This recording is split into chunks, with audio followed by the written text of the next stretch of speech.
When was the last time that you walked down the street and the smell of delicious, fresh baked bread wafted towards you?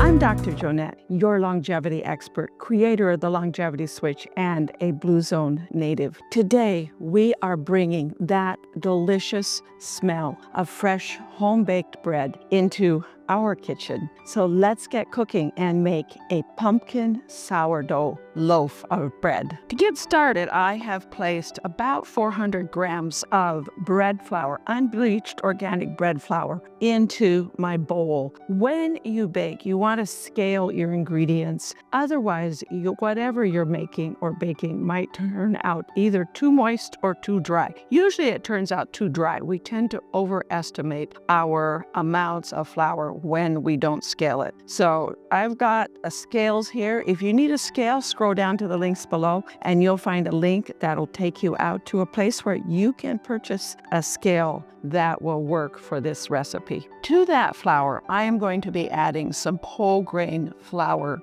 blend, about 100 grams. And the critical part of making sourdough bread is your sourdough starter. You want to use fed starter, a nice, vigorous, well-fed, bubbly starter, which is what I have here. This is 150 grams. If you don't know how to make starter or to feed your sourdough starter and want to get started on a sourdough journey, scroll down to the links below and follow the link out to my website where you can find a recipe for how to maintain your sourdough starter, how to make sourdough, and how to make your own sourdough starter, and where you can purchase some sourdough starter to get started on your sourdough journey. In addition to that, I am adding 150 grams of pumpkin puree. This is homemade roasted pumpkin puree. The recipe for how to do that is also out on my website, growwithdrjoanette.com,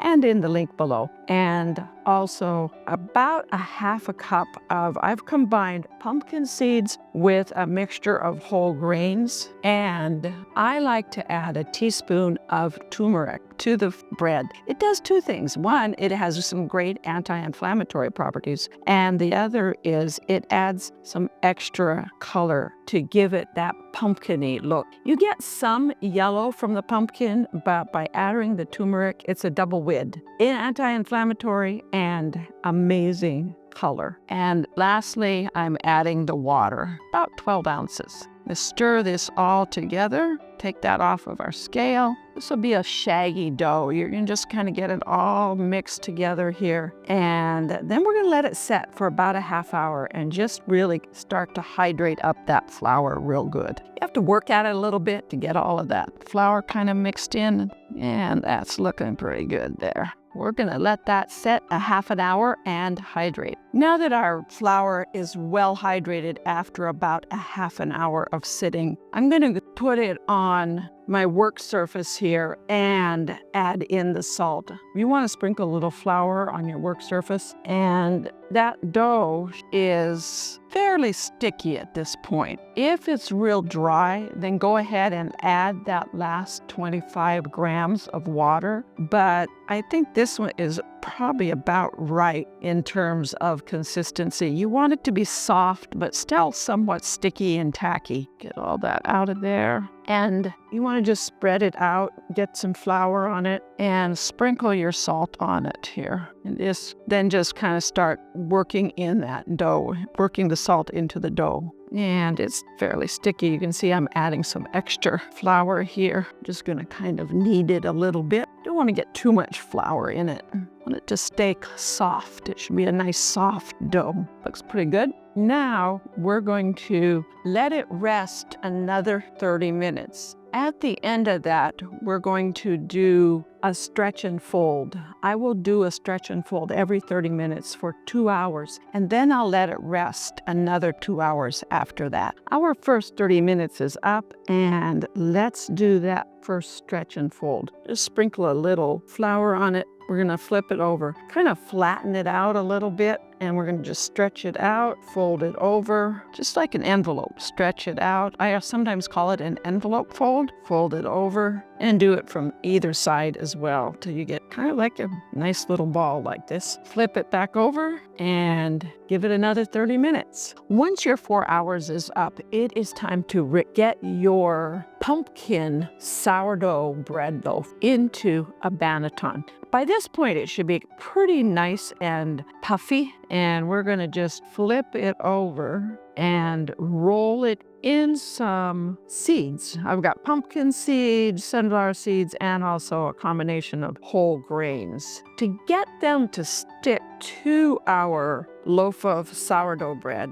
we are going to just mist it lightly with a little water. And I'm going to just roll them in it like that. Kind of roll it around. And we want to get it on the sides. Nicely all covered with those delicious, healthy, good for you pumpkin seeds. Lots of fiber going on here. Helps with your glucose, helps with your digestion, keeps you nice and regular. As we get older, that sometimes can become an issue. I know I see that a lot in the ER with my patients that are older. They have problems with that sometimes. Even the young people do. Let's get that into we're going to flip it upside down and get it into our banneton. If you have a banneton, great. If you don't, sometimes I'll just take a bowl, a mixing bowl, and line it with a dish towel and just put it in there. Or you can just leave it free-form as well too. All of that works. Now it is time to get that into our refrigerator overnight. Tomorrow morning, we're going to bring it out and we'll get it baked. Oh, before you get it in your refrigerator though, you want to cover it with a little wax paper or plastic wrap or something. Or the banneton quite often comes with like a dish towel type cover. That works as well. Before you go ahead and get your pumpkin sourdough boule out of the fridge the next morning, preheat your oven to 400 degrees and put both the Dutch oven as well as the lid. You want them to be nice and hot for baking your pumpkin sourdough boule. We're going to go ahead and get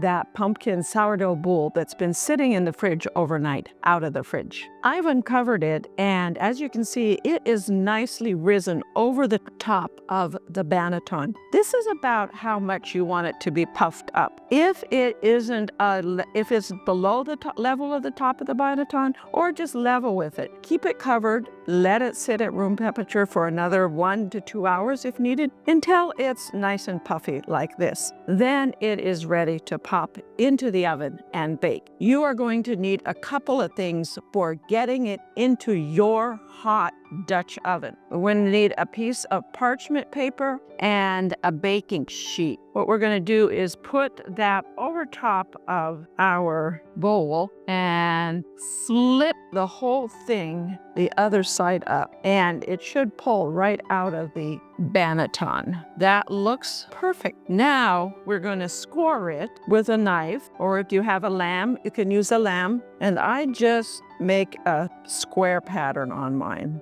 You can get fancy. If you like to make a fancy pattern, awesome. Go for it. Make a fancy pattern. That looks great. You kind of want to make sure the edges open up. Otherwise, I've discovered it might tear the loaf as it rises rapidly. You get that rapid oven spring. We're going to get the Dutch oven out of the oven, and we're going to get our loaf into the Dutch oven. It's hot, and you can see it steaming there. I'm going to just pick this up and gently lower it right into the Dutch oven, the lid back on, and it goes back into the oven. I bake it for about 30 minutes at that 400 degrees. At the end of the 30 minutes, I will check the internal temperature of it with an instant read thermometer. It should be reading around 200 to 205 degrees. At that point, I take the top off of my Dutch oven, let it cook for another 10 minutes, and then for the last 10 minutes, I take it out of the Dutch oven, let it sit on the grate of the oven for another 10 minutes, and then it should be around 208 to 210 degrees Fahrenheit, and it is done, ready to enjoy. There you have it, a beautiful pumpkin whole grain sourdough boule. Let's give it a try.